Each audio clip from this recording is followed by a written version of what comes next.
Oui, donc c'est ça. La deuxième consultation publique ce soir, tel qu'annoncé, c'était la demande de modification des limites du PIA numéro 73. Donc, la Ville de Sutton s'est dotée dans le passé de ce qu'on appelle d'un plan d'intégration et d'implantation architecturale. C'est qui a pris la forme du règlement numéro 73. On a deux règlements de cette sorte-là à Sutton. Il y a celui-là qu'on appelle du secteur du noyau villageois, puis on en a un autre qui s'appelle le secteur montagne. Dans le secteur montagne, on vient plus réglementer au niveau de l'aspect esthétique pour la préservation des vues, les hauteurs des bâtiments, tout ça. Puis au village, on veut avoir une réglementation pour s'assurer qu'on garde un peu l'esprit des lieux typiques des Appalaches, Sutton, garder un peu le patrimoine. C'est pour ça qu'on ne peut pas avoir de maisons qui sont sur le bois nu, par exemple. C'est pour ça qu'on va avoir des préférences pour des toits de métal ou d'ardoise plutôt que du bardeau d'asphalte. C'est des exemples comme ça. Ce n'est pas une réglementation qui est normative, c'est une réglementation qui est objective ou subjective ou douce, si vous voulez, dans le sens que ça fonctionne par critères. Donc, à chaque mois, on passe toutes sortes de sujets, puis on regarde des projets de construction, de rénovation, puis on dit est-ce qu'on est d'accord avec les matériaux proposés. Puis c'est en vertu de ce règlement-là. Il y a eu une demande de modification du règlement pour le secteur village, numéro 73. C'est arrivé, c'était un peu conjoint, dans le sens c'est à la fois la Ville qui le présente, puis à la fois la Fabrique Saint-André qui a présenté la demande, dans le sens que pour inclure les terrains. Donc, à l'heure actuelle, le terrain qui est en jaune, que j'ai mis en zone, il n'est pas dans les limites. Il n'est pas dans les limites. Alors que c'est quand même un ensemble qui est important pour le noyau villageois, qui a une valeur patrimoniale, qui a une valeur culturelle, etc. Et puis dans le temps, quand ils ont fait le... Fouillez-moi pourquoi, ils n'ont pas inclus le complexe ecclésiastique, ce qui est rare. D'habitude, la plupart des églises sont dans les PIA ou dans ce qu'on appelle le noyau villageois. Donc, en tout cas, eux autres, ils nous ont demandé s'ils pouvaient être inclus là-dedans pour assurer la postérité, tout ça. Donc, description de la demande, je vous fais ça rondement. Là, agrandissement du périmètre du noyau villageois afin d'inclure le presbytère, l'église et le cimetière. Ça, c'est le périmètre, le secteur d'application de ce règlement-là. Donc, tout dans le fond, à la fois l'église et le presbytère font partie d'une petite citation dans notre inventaire architectural, à la fois que c'est une valeur patrimoniale élevée. C'est en zone P04, en partie en zone AD13. C'est ça. L'église a été construite en 1872, le presbytère en 1905. Donc, à l'heure actuelle, c'est ça ce qui est ça, c'est la carte du zonage. Donc, qu'est-ce qui est on a mis en ombragé. Qu'est-ce qui est en ombragé? C'est le secteur qui est actuellement couvert par le règlement 73, donc le secteur d'application. Puis, on a encadré en rouge qu'est-ce qu'il faudrait rajouter. Donc, c'est déjà limitrophe. Donc, c'est vraiment un agrandissement pour inclure le complexe de l'église Saint-André. C'est ce que ça donnerait au final. Là. Dans le fond, on vient modifier l'annexe au règlement. C'est tout simplement ça. Ben là, c'est ça, je peux vous faire la lecture de la théorie, là, mais on peut s'en passer aussi. Là, donc, ça, c'est les photos. Ma collègue elle nous a trouvé des belles cartes postales avec Héritage Sutton. Ils sont bien fins avec nous autres. Ils nous fournissent toutes sortes de trucs intéressants. Ben c'est ça, j'aurais pas d'autres choses à dire là-dessus. Nous, tu sais, dans le fond, nous, on trouvait ça important au niveau du service, puis le conseil également, c'est pour ça qu'il l'amène. Par exemple, on sait qu'il va y avoir des ouvrages de travaux publics dans ce secteur-là qui va abriter un surpresseur. Puis dans le fond, tu sais, nous, vu qu'on n'avait pas à ce moment-là, le secteur n'était pas couvert par cette réglementation-là, mais on s'est dit que finalement, il reste encore des terrains vacants là-dedans où on ne sait pas dans l'avenir qu'est-ce qui peut se passer. On le sait que dans les autres villages, ils ont des défis par rapport aux églises, aux presbytères, tout ça. Donc, on s'est dit, on ne sait pas dans l'avenir qu'est-ce qui va se passer. Fait que ce serait intéressant de se doter d'un encadrement minimal pour préserver l'esprit des lieux. Et puis, mais je vous rassure, le surpresseur, par contre, on l'a avec la collaboration de notre collègue aux travaux publics. On s'est assuré qu'on allait faire quelque chose de beau. Donc, c'est ça. a-t-il des questions? Ouais. Allez-y, M. Benoît. Non, dans ce cas-là, il n'y a eu aucune demande de permis, il n'y a aucun permis qui est nécessaire. Dans quel cas? Dans ce cas-là, le cas précisément. Ben, dans le cas de Une demande. Non, on n'a pas reçu de demande de permis d'aucune nature que ce soit. On a eu une lettre d'intention qui disait que la fabrique Saint-André aimerait ça être inclus dans le périmètre, ben, le secteur d'application du plan d'implantation architecturale. On a regardé ça de notre côté. CCU, Comité consultatif, a également mis ses réflexions là-dessus. Puis, dans le fond, c'était pas compliqué de dire oui. Alors, pour l'Église, c'est un no-brainer. C'est ça. Mais pour le cas dont je parle, et puis aussi sur le 139 et tout ça, quand on parle d'intégration harmonieuse de Sutton, on fait toutes sortes de choses à ce moment-ci qui brisent le caractère, justement, harmonieux de Sutton. Il y a une super lettre aussi sur l'académie. Alors, moi, je suggère que vous le regardiez, puis que vous... Moi, je pense qu'à l'exemple des villages du Vermont, dans lesquels il y a des fiducies foncières qui gèrent finalement à Manchester, un peu partout au Vermont, qui gardent l'harmonie de la ville, je pense que Sutton, on est dans ce groupe de villages qui devrait être maintenu et préservé. Le Conseil peut se pencher sur la question. Parce que là, ça se limite pas. Ça se limite à la rue principale, finalement. C'est une section de la rue principale. Vous avez une expertise dans ce domaine-là, vous avez siégé au Catherine Zellweger, oui, j'ai siégé au CCU, mais j'étais aussi là quand on a mis en vigueur le PIA à Sutton. Et vraiment, l'intention pour le noyau villageois, c'était de préserver l'existant, mais l'existant avec un petit guillemet historique. C'était vraiment préserver les bâtiments qui étaient là depuis longtemps, puis de préserver cette harmonie-là. Mais c'est sûr que les constructions modernes, parce qu'il n'y a presque pas de l'eau vacante dans le village, la plupart ne vont pas être soumises parce que c'est ce périmètre-là qui était visé. C'était vraiment l'intention, c'était de garder le patrimoine de façon harmonieuse. Mais moi, je vais dans le même sens que Robert Benoît. Je pense que ce serait vraiment le moment, peut-être pas de le faire, mais d'étudier la possibilité d'agrandir le périmètre pour inclure toute la zone, tout le périmètre urbain, mais peut-être aussi certaines zones périphériques, parce qu'il y a aussi un PIA dans la montagne.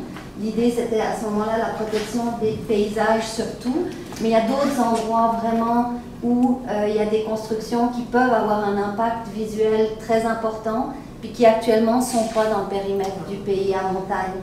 Mais que toute cette question-là pourrait être étudiée. Pour avoir été longtemps au CCU, je sais aussi que les demandes de PIA, ça peut être assez lourd selon leur nombre à gérer, mais je crois qu'avec l'expérience des membres du CCU, ça peut aller quand même relativement vite, et surtout si le service d'urbanisme conseille les personnes qui veulent construire avant. Mais je pense que ce serait le moment, parce que je ne sais plus de quand il date. Avez-vous en tête la date du PIA? Mais c'est 2003, 4, ouais, 5. En tout cas, c'est le début des années 2000. C'est ça. Donc, on est à 15. Hein, c'est quand même un moment où ça prendrait le moment charnière. C'est intéressant de le réviser. OK, on ça pourrait être confié à des étudiants, ça pourrait être quelque chose qui pourrait faire l'objet, comme on avait caractérisé les paysages en utilisant les étudiants de l'Université de Montréal.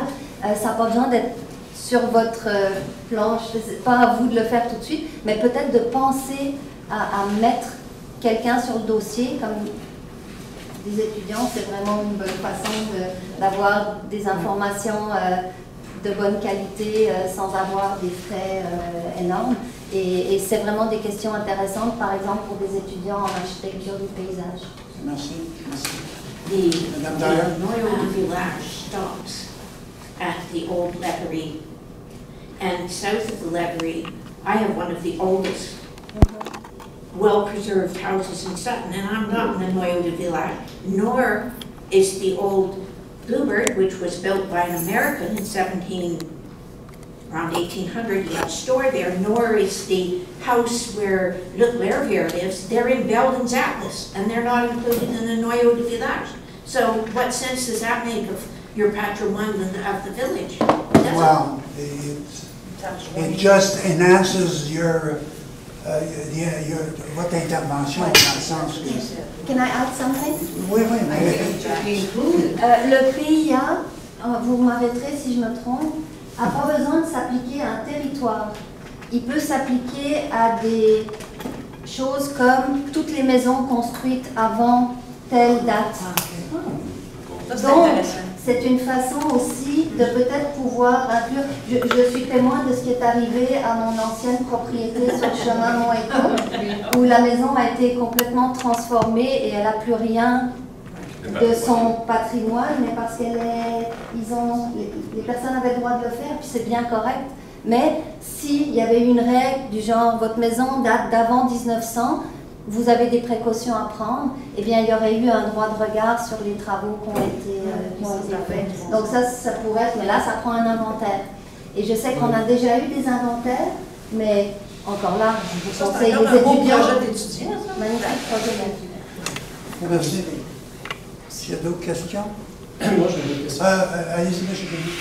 Denis. Moi, je voudrais revenir sur l'Église. Probablement, comme tout le monde, là, vous avez lu la circulaire qui est envoyée par la poste.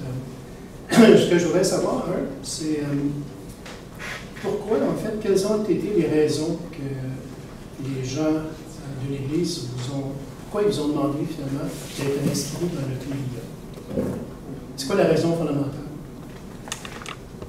C'est toi qui as reçu la lettre, là? Oui, j'ai déjà répondu à ça. C'était du fait qu'eux autres, ils prévoyaient... eux autres, c'était pour préserver, c'était pour pas que dans l'avenir, avec des soucis parce qu'on voit qu'est-ce qui se passe dans les autres, avec les autres paroisses où les églises sont soit municipalisées ou achetées par des privés ou pour eux autres, c'était comme une préoccupation ils n'ont pas parlé de projet en particulier. Par contre, c'est ça pour eux, c'était vraiment de s'assurer que dans l'avenir, les critères du noyau villageois s'appliquaient pour eux, là, si jamais il y avait des interventions qui étaient faites. Puis il y en a déjà eu une intervention qui a été faite par la municipalité au niveau du surpresseur qui va être installé là. Donc, on trouvait ça pertinent de le faire à ce moment-là. OK, mais dans la lettre, on mentionne qu'il y a une possibilité on fait une étude sur la demeure marchande du presbytère, etc., qu'il y a une possibilité de vendre pour eux. C'est une option, là, il n'y a pas de décision qui est prise. Ce serait quoi l'impact du PIA sur une vente éventuelle? Ben, un acheteur éventuel serait... un acheteur éventuel, s'il voulait faire des... que ce soit un acheteur éventuel ou des propriétaires actuels, toute intervention sur l'enveloppe du bâtiment ou un agrandissement devra passer à travers la lunette du conseil municipal, alors qu'à l'heure actuelle, dans le fond, ils sont tenus à la réglementation normative, à la réglementation minimale dure. Donc le PIA, ça vient un peu rajouter une couche que pour des interventions, des interventions sur les bâtiments, ça doit passer à travers l'approbation du conseil municipal et du comité consultatif d'urbanisme. C'est plus, est-ce qu'on peut dire, c'est plus restrictif dans le bon sens? Oui, c'est plus restrictif dans le bon sens, effectivement. En fait, c'est une mesure de préservation. Tout à fait. C'est ça, il faut le voir comme ça. Donc, ça augmente les risques de leur côté pour une vente, éventuellement. Ça peut réduire le nombre d'acheteurs. Oui. Pour la transformation. Extérieur. Extérieur. Qui se voit. Ouais. Ah oui, est-ce que Oui. Peut-être question, Monsieur le maire, parce qu'une des préoccupations des gens, ça a été aussi ce qui se passe au comptoir familial. Vous savez que probablement qu'il y a eu une mise à pied assez radicale qui a été faite des gens qui étaient bénévoles depuis plusieurs années. Donc le comptoir familial était fermé encore pendant une certaine période de temps. On a acheté des choses par conteneur, etc. Compte tenu de la situation financière et tout ça, est-ce que vous êtes préoccupé par justement l'avenir et du presbytère et de l'Église comme municipalité? C'est sûr que c'est du patrimoine que oui, on n'a pas discuté en caucus, mais oui, ça a une historique. Je sais qu'ils font des efforts pour s'autofinancer. Vous savez, il y a beaucoup d'églises au Québec là, qui sont détruites. Nous, on aimerait bien là, que ce patrimoine-là persiste. Maintenant, c'est pas, on ne va pas se mêler de leurs affaires trop. Là. Il y a eu des présentations qui ont été faites au Forum des citoyens où Mme Harvey a fait sa présentation. C'était justement mon point, c'est que le comptoir familial représentait à peu près 80% des revenus de l'Église pour maintenir l'entretien, etc. C'est remis en question d'une certaine façon, ça va peut-être fonctionner, ça ne fonctionnera peut-être pas, mais il y avait une solution gagnante qui existait. Oui, mais on ne va pas s'ingérer dans ça, mais vous avez raison. Et je pense que le chiffre qui avait été avancé, c'est, puis moi j'étais surpris, c'est 85 000 $ par année que le comptoir rapportait. Absolument. Alors, mais écoutez, là, moi je vous donne les faits que j'ai entendus, que j'ai participé à, j'étais là, mais on ne va pas s'ingérer dans les affaires, là, mais effectivement, j'étais surpris dans ce chiffre-là.